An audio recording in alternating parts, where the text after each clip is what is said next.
ndax depuis ce matin ak léegi li mu waxoon lay dëggal ba léegi Adama Adis Fall ba léegi waxoon nañu bu duggee dina génnaat actuellement Adama Adis Fall mi ngi ne taxaw ci bunt bi donc mi ngi ne di ñëw ànd ak avocat am xam naa ni yàggatul dara mu agsi fii incha allah. en tout cas xaar bi yàgg na lool Daouda parce que depuis 18h moins lañ ko annoncé que ne ñoom ñi ngi génn ñëwaat amaana quelques minutes après dañ ko woowaat di ko laajaat ci leneen ndax moom foogoon na ni pare na dafa war a génn ñëw donc depuis loolu nag ñu ngi xaarandi ànd ci ak suñu yeneen daataango taskatu xibaar donc kon bu yegsee am nañ ci yaakaar ne dañuy répondre à toutes les questions yi nga xamante ni ñu ngi leen ciy xaar ci lu jëm ci audition bi naka la demee question yi leen donc mi ngi ne Adama Fall mi ngi ne Mamadou jëlal ma Adama Adis Fall mi ngi ne li mu soloon la sola daaw mooy yére bu weex bi mu soloon donc comme ni nga ko waxee woon li mu soloon la sola kon mi ngi mel ni que ànd ak avocat donc mi ngi noonu ñu jege si rek comme que xam nga mbir moom il faut que ñu leer waaw non dañ koy séparé Adama day nekk ci digg bi waaw bonjour bonsoir bien sûr ñëw si Sauf lui. oui Voilà. Lui il va parler. Non, il va pas parler. Hein. Alors, waaw donc vous pouvez rapprocher un peu. c'est bon. ok mbokk yi ñu xaarandi un peu rek suñu techniciens yi daal di pare waaw doyen ñëwal ni Adama yow il faut nga taxaw mu génn ni ko. Non, man. yow xam naa ko mu taxawal rek. On cède un peu le passage au véhicule. Hein. ok waaw Adama ñëwal ni ko. ok gars c'est bon ok maître ñu baale nga présenté wu d'abord et puis nga wax ñu exactement naka ngeen dundee tey. waaw maître Aboubacry Baro avocat à la cour. Alors l'attente fut longue. Alors nous étions par devant les enquêteurs de la division de la cybercriminalité, le sieur Adama Fall et moi-même, ainsi que maître Mohamed Moustapha Dieng, que je félicite au passage, en même temps que les officiers de police judiciaire enquêteurs, le commissaire ainsi que le lieutenant et l'adjudant, qui ont fait preuve de professionnalisme, de rigueur dans leur démarche. Écoutez, tout à l'heure, on a eu à relire des pans entiers des déclarations du sieur Adama Fall, qui a été très constant. Je rappelle qu'il avait été poursuivi pour diffamation au préjudice de 2 personnes. En la personne, je vous nomme Mme Bonesali et Mme Fall Salman. Oui. Alors, au cours de l'audition, des questions ont été posées et des réponses pertinentes ont été apportées à ces questions.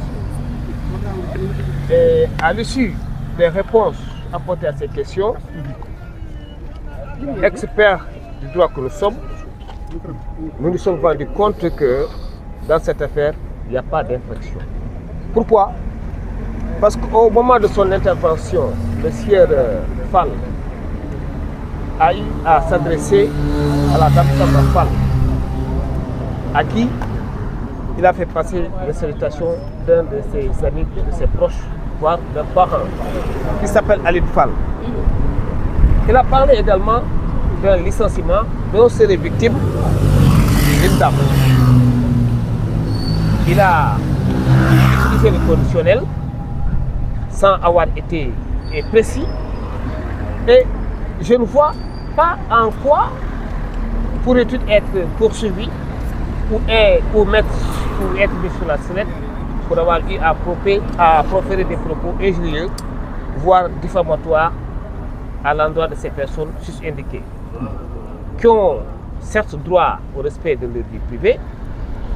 Et vous êtes sans savoir que le sieur Adama Fall est un homme politique très responsable, très courtois et qui a précisé encore et reprécisé sans penser que lui, ce qui le préoccupe et ce qui l'occupe dans toutes ces démarches, dans toutes ces interventions, eh bien, c'est de sensibiliser nos concitoyens.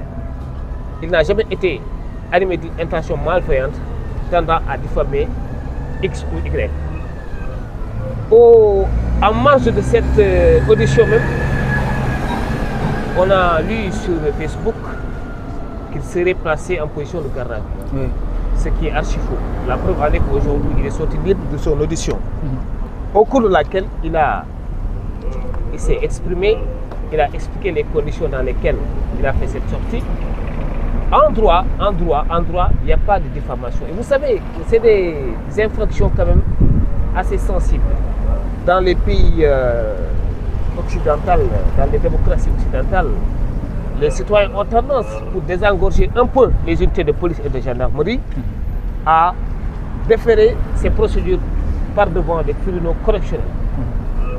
C'est pour éviter que ce qui se pratiquait sous l'ancien régime ne se reproduise. Vous savez que Voltaire, je le cite, par lettre de cachet, à la faveur d'une lettre de cachet, a été emprisonné. Aujourd'hui, à ce rythme, si on se met à poursuivre des citoyens pour avoir proféré des propos dans le cadre de l'état de droit, eh bien, on risque de retourner à cet ancien régime. Fort heureusement, ces excellents enquêteurs, rigoureux qui sont, pertinents qui sont, ayant un sens élevé de la politique pénale, ont compris que dans cette affaire, il n'y a pas lieu de poursuivre. De toutes les façons, le commissaire de police, le commissaire Faye, que je remercie encore une fois pour son professionnalisme, va transférer le dossier au parquet. Le parquet prendra 3 décisions de suite, ne s'oppose pas, et là, le parquet va classer son suite. Si le parquet estime qu'il y a lieu à ouvrir une information, eh bien le parquet va saisir le magistrat instructeur au fin d'enquêter à charge et à décharge. Sinon, ça peut passer en procédure de flagrance. La personne poursuivie mise sur la scène peut comparaître par devant le juge des flagrants. Au moment de la procédure, personnellement, ce qui nous concerne, c'est l'avocat qui nous parle. Je suis à même de vous dire, même si, bien évidemment, il y a le secret de l'enquête qui s'impose, mais je pense que ce qui a été dit est à travers aujourd'hui les réseaux sociaux. Les propos de Serval ont été rapportés par tout un chacun. À partir de ce moment, la diffamation, je pense que c'est une infraction dont les conditions doivent être réunies. C'est des conditions cumulatives, pas alternatives. Il faut un élément moral, matériel et légal pour que cette infraction